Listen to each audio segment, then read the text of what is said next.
your ears, boy.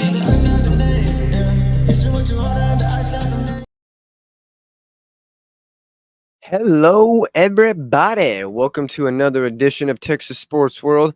I'm your host, Ethan, and I'm going solo dolo today. My co host is doing his day job at the moment, and also he was unprepared to come on here and face the questions of the Alabama Vanderbilt game. We all knew the outcome of that. We don't have to go into that. It was one of the biggest upsets in history, to say the least. So we don't really gotta go too much into that. I mean, the whole time the game was playing, you're sitting there thinking, okay, all right, okay, all right. Eventually, like, okay, Alabama's gonna win. They're gonna overpower. It'll get there eventually. Like, yeah, they're making it interesting, but it shouldn't. It should be fine, right? That's what you're thinking pretty much the whole time. Well, and then all of a sudden, Diego Pavia on a 3rd and 9 throws a absolute dart to Junior Sherrill in the back of the end zone for a touchdown to secure a Vanderbilt win. It was an insane thing to watch. It was an insane thing to watch, and yeah, we don't gotta dive too much into that. Now I will talk about the rest of the SEC. I had to leave the Alabama stuff alone out of respect for my boy. Didn't want him not coming on the show anymore. So let's dive into kind of what the what all went on this past weekend in college football. Let's see. Da.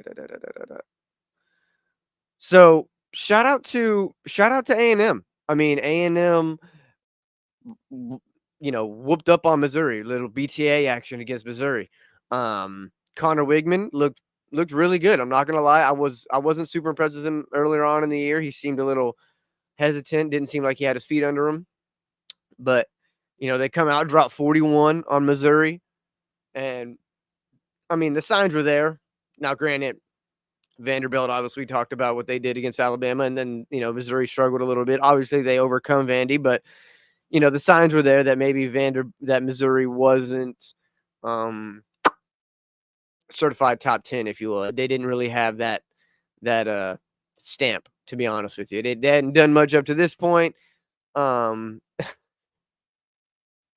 y'all are gonna. So this is why I was late to the show. So I'm on the back on the you know other side of my life. I do music, obviously, like the song you hear is mine. It's on the intro. But I'm working on some music for a friend of mine slash client that I work with, trying to work with some people, and we're sending songs back and forth. Me and my friend are sending because we're kind of helping this guy out, and basically he wants me to turn the auto tune down 5% more. So that's why I was late, because it was 5% more, no 5%. So it's a whole thing. But anyways, back to what we're here for. Um, yeah. So shout out to Texas A&M. They really handled business against Missouri, and right now they sit at the top of the SEC. The only SEC team that's 3-0 in the SEC. Texas is technically second. So it's shaping up that game at the end of the year is shaping up to be an all timer. Because it's never been where both teams are good. It's always been where one team is good and one team isn't. It's never been where both teams are good in the state of Texas at the same time. So it could be an all timer, which would only be fitting for a 15-year hiatus for it to be that kind of game. So A&M plays well. A&M beats the hell out of Missouri at home, and then you move on to, obviously, you've got Vanderbilt over Alabama. We mentioned that already. So that was kind of an impressive win. Boise State. This wasn't a big game, but Ashton Jeanty, we need to start talking about. We need to have the discussion about the Heisman. I have my. He's a G5 player. Let me just put it at that. That kind of feels like it puts him out of contention. Granted, the number 21 team in the country, and he has like 1,000 yards rushing in 6 games. So like, you know, no other running back, no other Heisman running back has half the amount of yards that Ashton Jeanty does in 6 games that they had in 6 games. So it's pretty impressive, but I don't think that I mean, I feel like in my mind the Heisman order goes not order, but in any order, Travis Hunter. Um, and this week really kind of screwed that up because you could have put Milrow up there. At this point, do you put Dylan Gabriel in there? Um, at this point, do you put Dylan Gabriel in the uh, Heisman conversation just because that team? Oh my goodness! Oh, that team is undefeated. You know, he hasn't played. I mean, he didn't play well last week. He had 2 turnovers, so it wasn't great. But I mean, I don't know. They won. His team's winning. So is that a I don't know. Another big one in the SEC, number 4, Arkansas goes down. No, sorry, number 4, Tennessee goes down 19-14 against Arkansas. And that's a team that Texas also plays. And so we got to start having this discussion about the Texas schedule and about how, yes, the schedule at the beginning of the year looked like a cakewalk. It looked easy. But you're talking about a Vandy team that just took down Alabama. You're talking about a Kentucky team that took Georgia, to the wire, 13-12. Ultimately, they lose. You're talking about a Arkansas team that just beat Tennessee, So there are teams on this schedule for Texas that aren't gimmies anymore. Kentucky's not a gimme. Vandy's not a gimme. Arkansas is not a gimme. A&M's not a gimme. And then, moving on, you had Minnesota beat USC 24-17. So right there, you're talking about 4, 10, 11, and 1 all go down in one day. That's and it looked like it was slated to be a pretty quiet, not quiet, but just there was no game out there that was like, upset worthy. Like it wasn't supposed to be a crazy weekend in college football. And then all of a sudden you're losing, I think it was 5 teams in the top 12 that lose this week.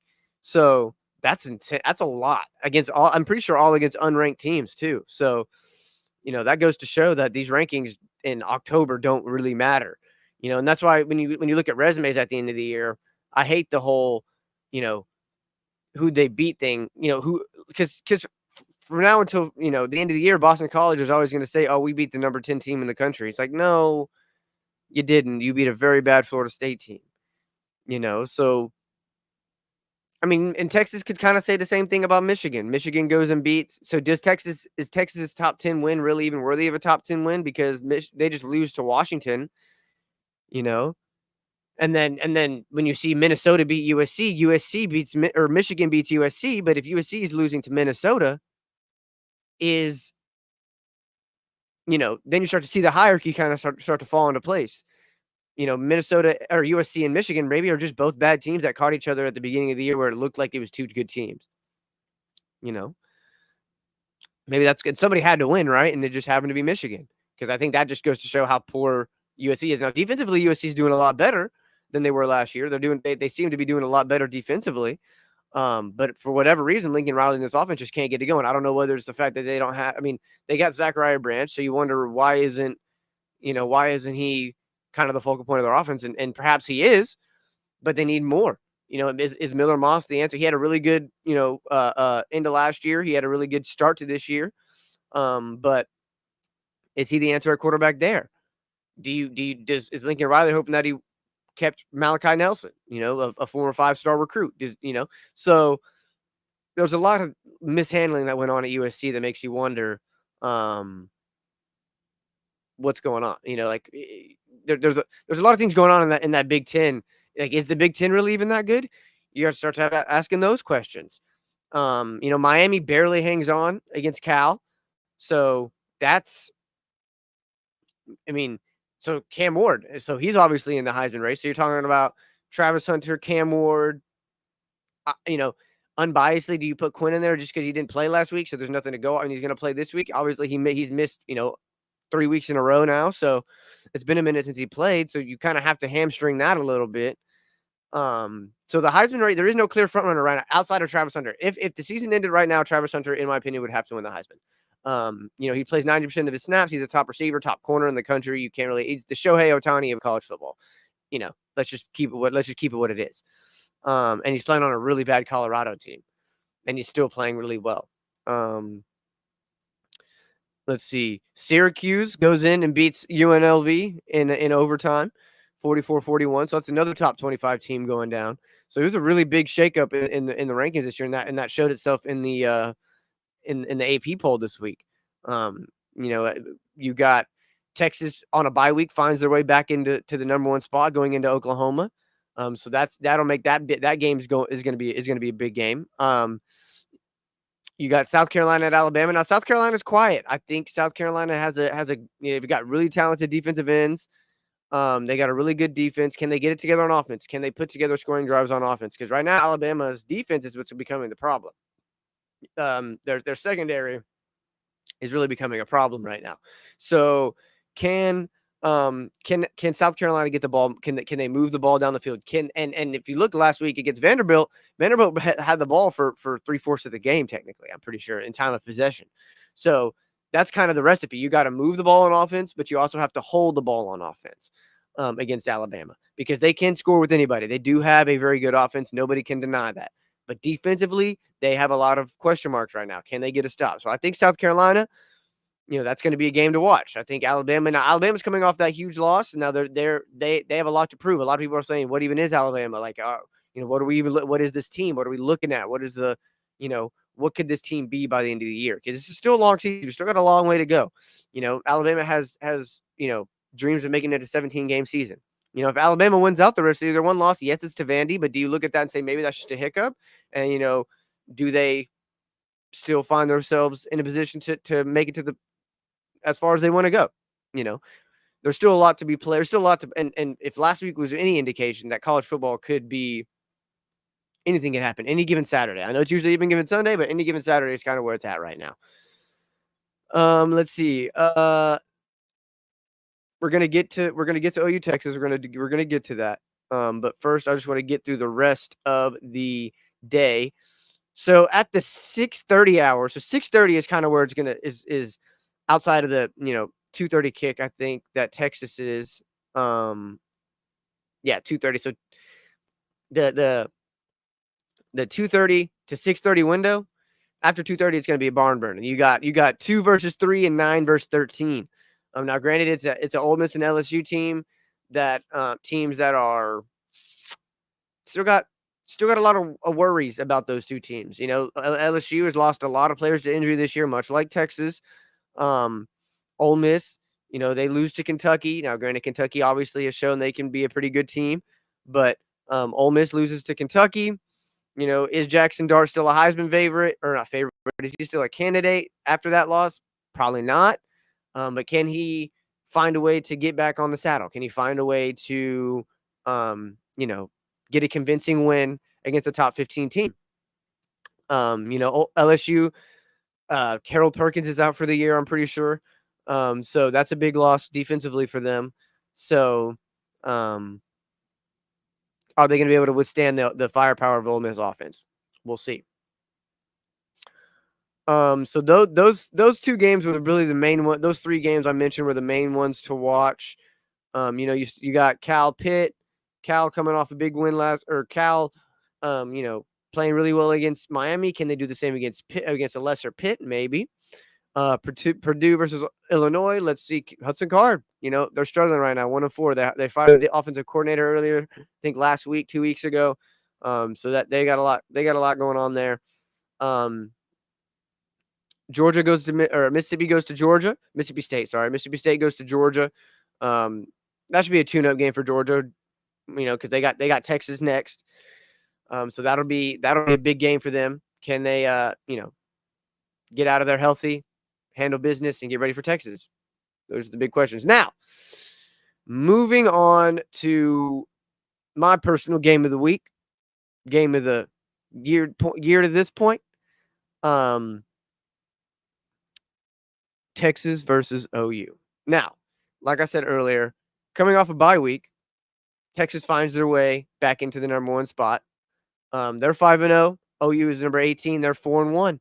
And it's a 4-1 that's a weird it doesn't feel like a 4. It's like this OU team doesn't feel like a 4-1 OU to me. Now, granted, in this type of game, it doesn't really matter. In this type of game, it records, schemes, stats, all of that go out the window. It's really about who's going to want it more, who's going to. It's oftentimes how the game starts is not how it finishes. So it's going to be a rough. I can guarantee you, the first quarter is going to be a little rough. Second quarter is going to be who's going to find their footing. At a halftime, who made the adjustments, and in the fourth quarter, who's going to finish it. That's kind of how the game's going to go. It's going to go back and forth. There's going to be turnovers. There's going to be penalties. There's going to be extracurriculars. There's going to be big plays. There's going to be losses. It's going to be a cluster, of a football game. And I think ultimately Texas does come out on top. I think the firepower of Quinn's finally coming back, and we saw what he did last time when he came out back against an injury. Came back from injury against OU, dropped 49, and made it look easy. Obviously, that doesn't really matter. Like I said, pass doesn't matter when it comes to this game. And then OU, I believe they're still missing 2 of their receivers this week. I think Andrel Anthony, I think he's out still. And Deion Burke is still out, I believe. So who are they going to get the ball to? Taylor Tatum's a running back. A 5-star running back a freshman running back that they got last year. Can he be a viable option in the run game? Because the run defense of Texas has been personally one of my biggest question marks. It's kind of showed up, it's kind of hasn't. There's been some games that are better, some are worse. Mississippi State runs for a little bit more than I would have liked. UTSA busts off a big run that I would like to have fixed.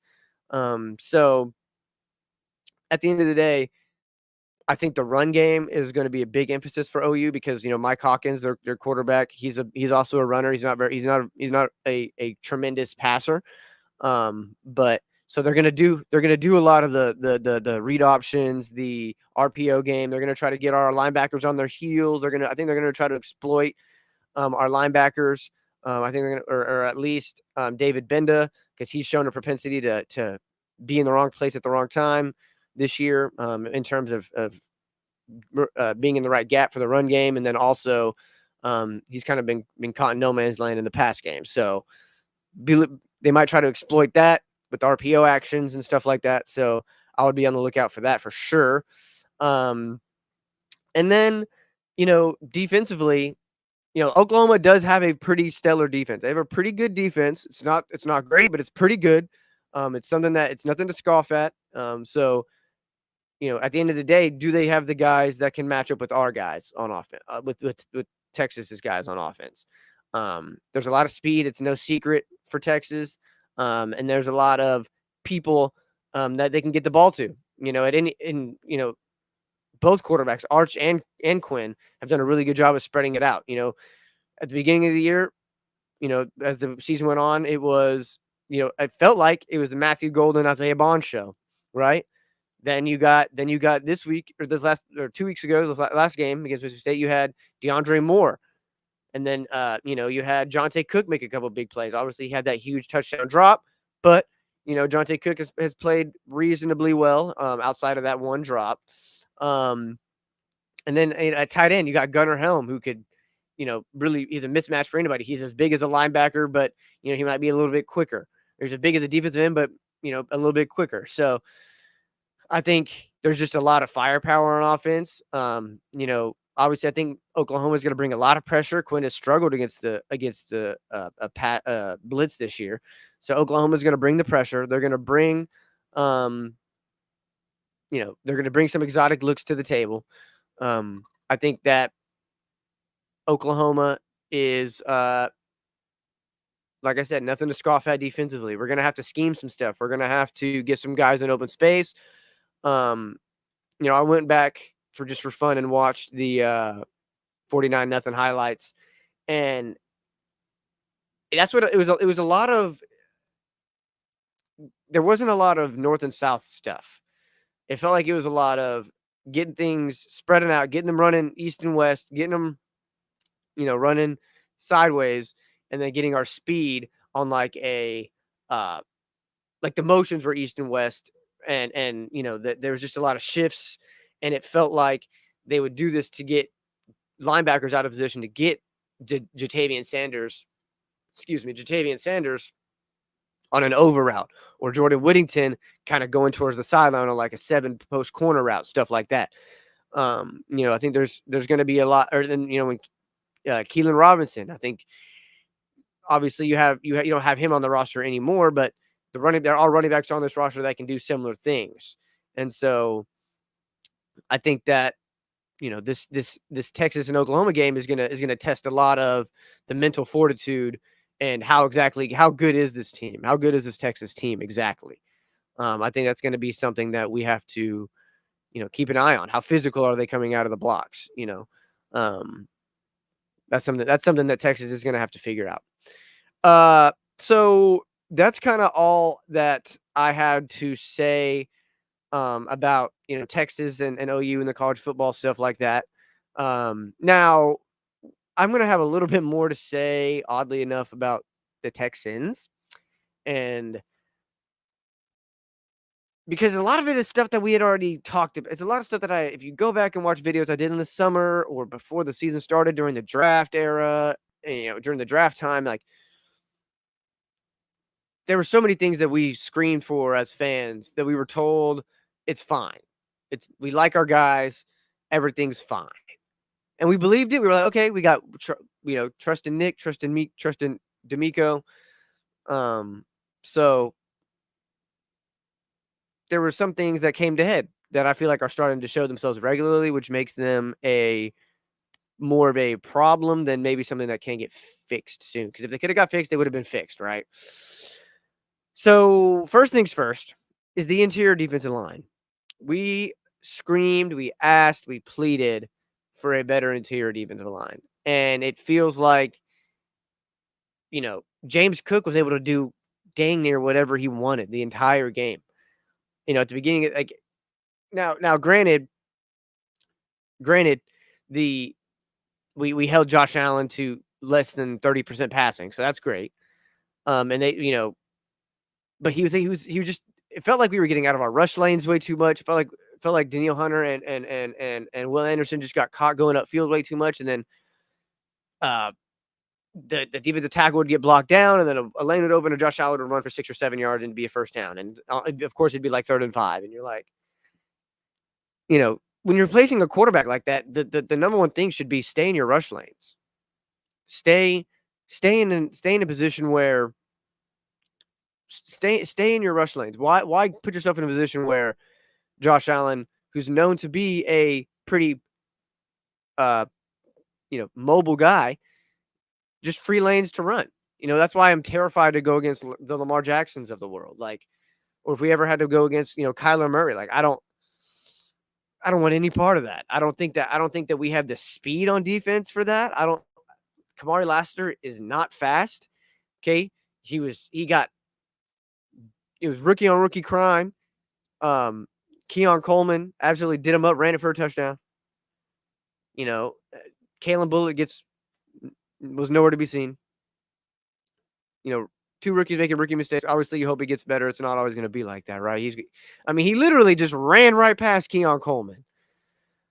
Like, break down. He wasn't even looking at you. He was looking. He ran a curl route. Just break down. Wherever he turns, go that way. Don't guess where he's going to turn, and don't get off your feet. Break down. Like, do they stop teaching breaking down in the NFL? I don't get it.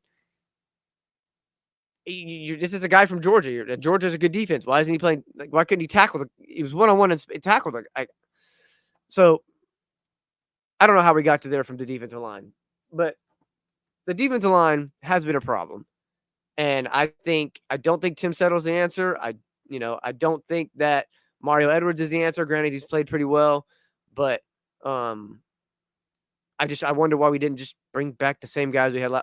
Our defensive line was fine last year. Our defensive tackles was fine last year. Why not just bring them back? What do we like? Why? I don't know. It seemed like we settled.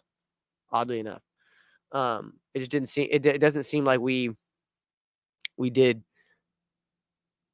everything we needed to do this offseason to help our interior defensive line. Now, granted, Danico Autry, maybe he makes a difference, but he's still not a defensive tackle that I would prefer. Um. So and okay, so now let's move on to Nico Collins catches a 67-yard or 76-yard or whatever 67-yard touchdown pass. It was beautiful too. It was beautiful throw. No pressure, stepped into it, let it rip, and it dropped in like a.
Okay, are we back in? I don't know what just happened. That was a weird.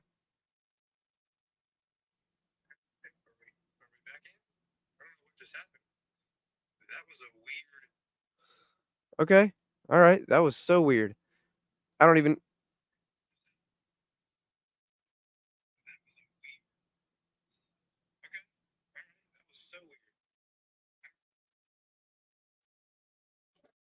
All right.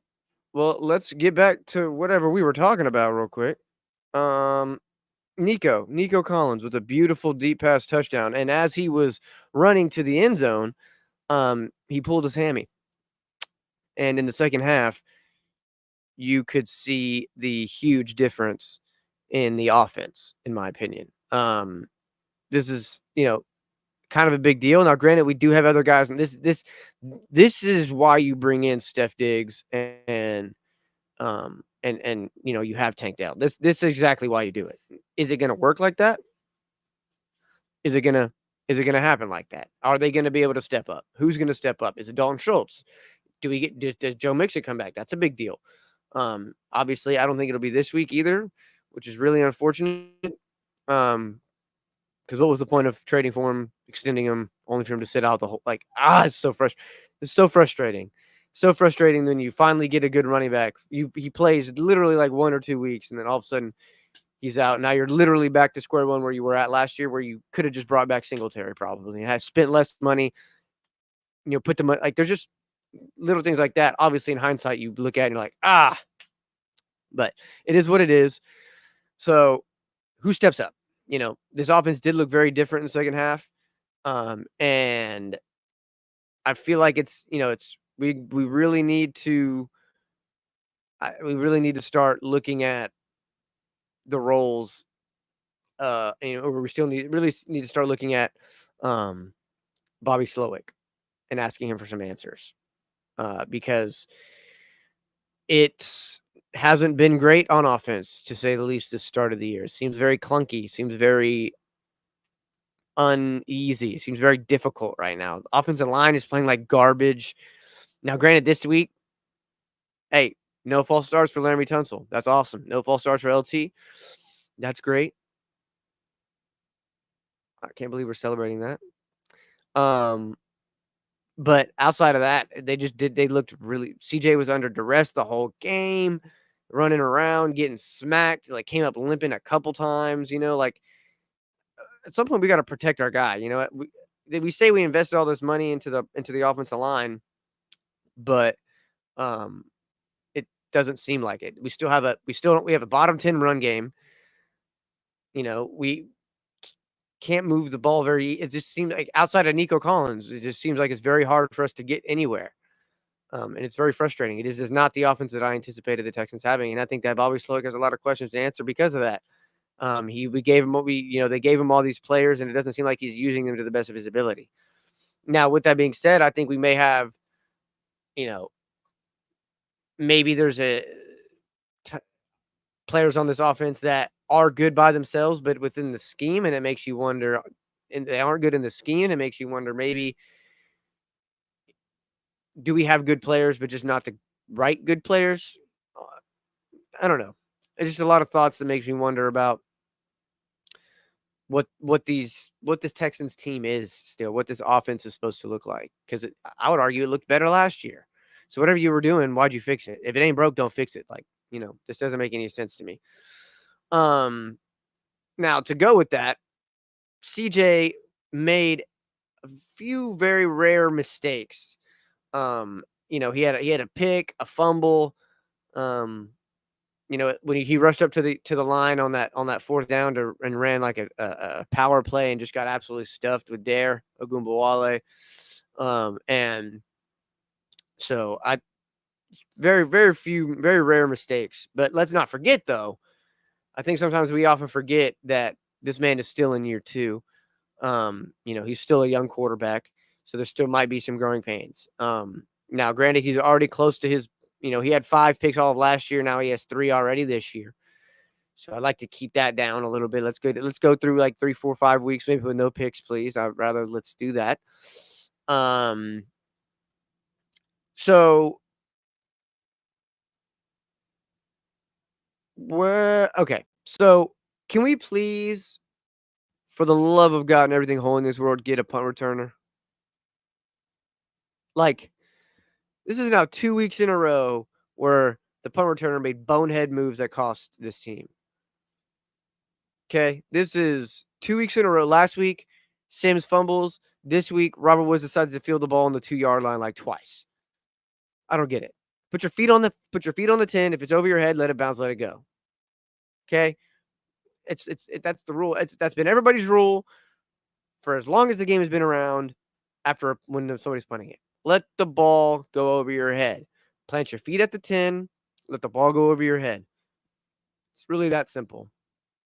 And at what point do you let Tank? I know there's worry about injury or whatever, but at what point do you let Tank go and return a kick, go return punts? Because that would be dynamic,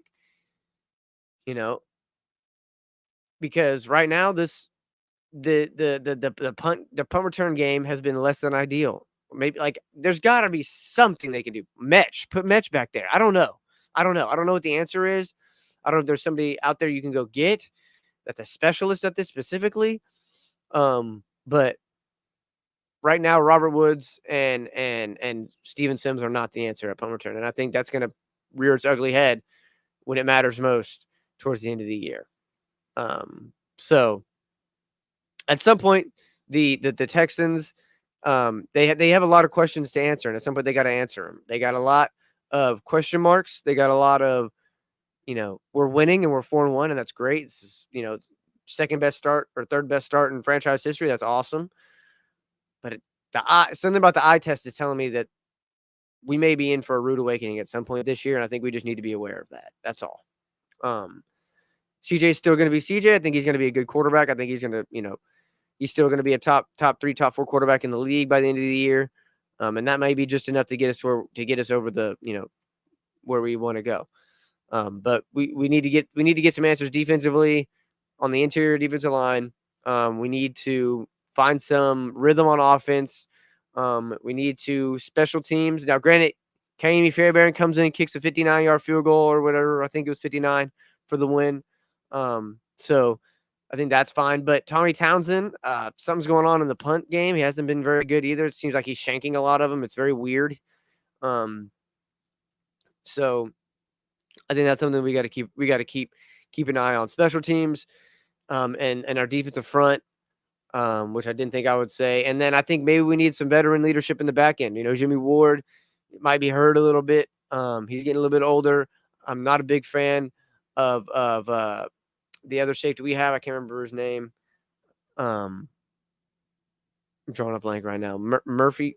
God dang it. I'm drawing a blank. But there's definitely some things that need to be fixed. And I think the Texans may have to make some moves here in the next couple of weeks in order to maybe get this team where they need to go. So we'll see what Nick Caserio and the Texans have drawn up for the next couple of weeks. I think they get a win this week against I think the Patriots are going to start one of their rookie quarterbacks. And so I think it could be a pretty good game. It could be a good game to get the defense's confidence up a little bit. Go get a pick, go get a sack, go get a fumble, go wreak some havoc. I think that's something that could happen for this defense. So, and then offensively, I think this could be a game where the Texans kind of get a rhythm offensively. We'll see how that goes.